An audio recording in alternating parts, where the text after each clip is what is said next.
नमस्कार, मैं GRS news के लिए गिरीश चक्रवर्ती। आज के ब्लॉग में किस प्रकार से चुनाव आयोग आम समाज के सामने नंगा हुआ है और किस तरह से वो सत्ताधारी दल के साथ मिलकर काम कर रहा है, इस बात की झलक मैं आपके सामने पेश करना चाहूँगा। अब बिहार में जिस तरह से चुनाव आयोग फंस गया और उसकी आलोचना हो रही है, निश्चित तौर पर उसको रफा दफा करने के लिए या अपनी छवि आम लोगों में गढ़ने के लिए जो मुख्य चुनाव आयुक्त हैं वो अब खुद को पीड़ित सा बताते हुए या खुद को पाक साफ बताते हुए इस तरह की बातें कर रहे हैं मानो उनसे ज़्यादा ईमानदार इस दुनिया में कोई नहीं। वो पूछ रहे हैं, जो ज्ञानेश कुमार जो मुख्य चुनाव आयुक्त हैं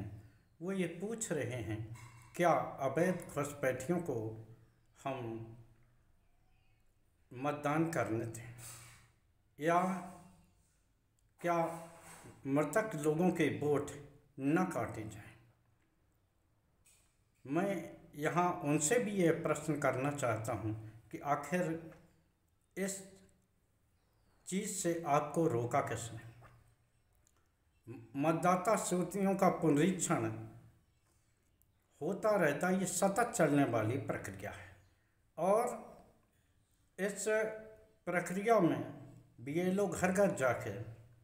इस बात को कन्फर्म करता है कि क्या सभी जो मतदाता हमारे सूची में दर्ज हैं वो कहीं बाहर तो नहीं गए या कोई किसी ने अपना पता तो नहीं बदल लिया है स्थायी रूप से या उसकी मृत्यु नहीं हुई है। और अधिकांश ये प्रक्रिया चलती ही रहती है, लेकिन जिस प्रकार से बिहार में जहाँ के चुनाव मात्र 2-4 महीने बाद ही होने वाला है, वहाँ अचानक 8 करोड़ मतदाताओं का पुनरीक्षण करना ये समझ से परे बात है। और जिस प्रकार वरिष्ठ पत्रकार अजीत अंजुम जी ने वहाँ चुनाव आयोग की पोल खोली है और ये तक अपने वीडियो में दर्शाया है कि चुनाव आयोग अपने ही बताए नियमों का पालन नहीं कर रहा। घुसपैठियों की बात मुख्य चुनाव आयुक्त ने कही तो उन्हें मैं बता दूं, आप लोगों की भी जानकारी तो है, लेकिन एक बार और जानकारी मैं आपको दिला देता हूं कि जब भी भारतीय जनता पार्टी किसी राज्य में जहां की विपक्षी गठबंधन की सरकार है या वो गठबंधन वहाँ मजबूत है तो निश्चित तौर पर वहाँ विदेशी मतदाताओं की बात करती है। दिल्ली में आप लोगों ने देखा होगा किस प्रकार से ये नरेटिव बनाया गया कि केजरीवाल की 10 साल की सरकार केवल अवैध मतदाताओं के सहारे चल रही, इसमें तमाम रोहिंग्या शामिल हैं या तमाम लोग बांग्लादेशी आज शामिल हैं। ऐसा ही झारखंड में आपने सुना होगा कि किस प्रकार भारतीय जनता पार्टी के स्टार प्रचारक यहाँ तक कि प्रधानमंत्री मोदी तक इस बात की चर्चा करते हुए दिखे। हरियाणा में रहा हो या महाराष्ट्र में रहा हो, जिस प्रकार चुनाव आयोग ने चुनाव को मजाक बना के रख दिया। महाराष्ट्र में तो जितने वोटर रजिस्टर नहीं हैं, जितनी युवा आबादी नहीं है, उससे ज़्यादा वोटर हो गए। और कल नेता विपक्ष राहुल गांधी ने एक और खुलासा करके चुनाव आयोग को मुंह पर कालिक मलने का प्रयास किया। किस प्रकार कर्नाटक की एक सीट का उन्होंने विश्लेषण करके बताया कि किस प्रकार से नए वोटरों में 55 साल, 45 साल, 50 साल तक के लोग मतदाता सूचियों में जोड़े गए। आप सभी लोग जानते हैं कि जो लोग 18 साल के होते हैं, 18 साल से अधिक, उनका नाम मतदाता सूची में जुड़ने के काबिल हो जाता, यानी कि वो मतदान देने के अधिकारी हो जाते हैं।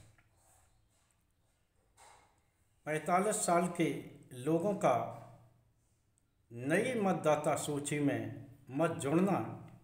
कहीं न कहीं यह दर्शाता है कि चुनाव आयोग किस प्रकार का खेला कर रहा है। बिहार में तेजस्वी यादव अपनी बात कहते कहते इतने भावुक हो गए कि उन्होंने ये तक घोषणा कर दी कि अगर इसी तरह से बिहार के वैध मतदाताओं के मत काटे जाते रहे, जैसा कि चुनाव आयोग ने करीब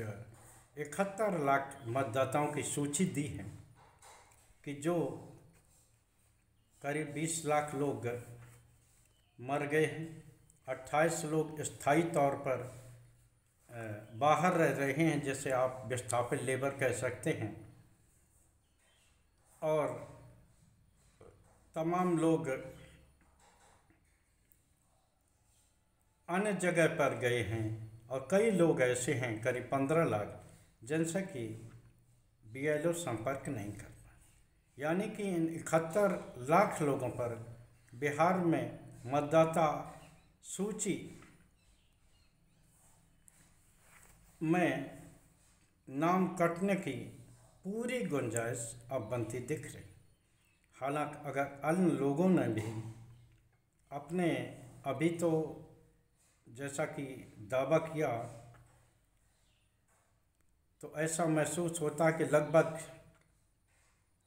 7 करोड़ से ज़्यादा लोगों के फॉर्म जमा हो चुके हैं। इनमें किस तरह से ये फार्म जमा हुए हैं, मैंने आपको पहले ही बताया कि पत्रकार अजीत अंजुम ने ये दिखा दिया कि कहीं BLO ने खुद ही दस्तखत किए और बिना किसी कागजात के उन्होंने उस फार्म को स्वीकार किया, ताकि ये दर्शाया जा सके कि चुनाव आयोग कितने निष्ठा और कितने तत्परता से काम करता है। ये अलग बात है कि असम में 6 साल तक काम करने के बावजूद भी 20 लाख लोग ऐसे रह गए थे जो मतदाता सूची में कटने के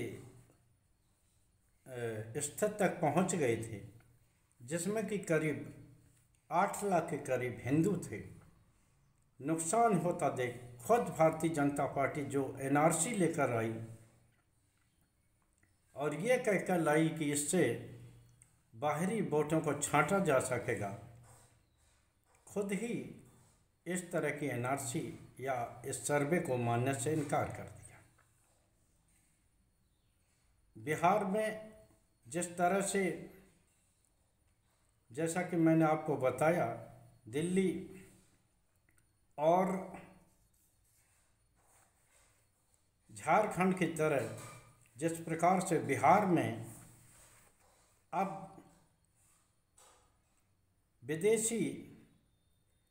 मतदाताओं के जुड़े होने का भूत खड़ा किया जा रहा है, एक तरह से वो निर्वाचन आयोग के ही ऊपर प्रश्न खड़ा करता है, उसके मुंह पर कालिक पोतने का काम करता है। क्योंकि अभी ज़्यादा दिन नहीं हुए जब लोकसभा का चुनाव 2024 में हुआ था, उस समय इन्हीं मतदाताओं ने, जिन्हें कि अब रोहिंग्या, बांग्लादेशी या अन्य मरे हुए को बताया जा रहा है, इन्हीं ने मतदान किया था। क्या चुनाव आयोग जवाब देगा कि जो सांसद एनडीए गठबंधन के बिहार से जीते हैं, तो उसमें क्या रोहिंग्याओं का हाथ है, या मरे हुए लोगों ने आकर यहाँ वोट डाल के मोदी सरकार बनवाई है? क्योंकि मोदी सरकार बिहार और आंध्र प्रदेश की बैसाखियों पर चल रही है, इससे न कोई इनकार करेगा, बल्कि ये तथ्यात्मक सत्य है। तो ज्ञानेश कुमार जी भी ये जवाब दे दें कि क्या वो पहले के चुनाव में जिन्होंने कि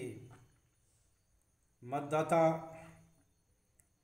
जिसमें कि सब अधिकांश फर्जी मतदाता थे, तो क्या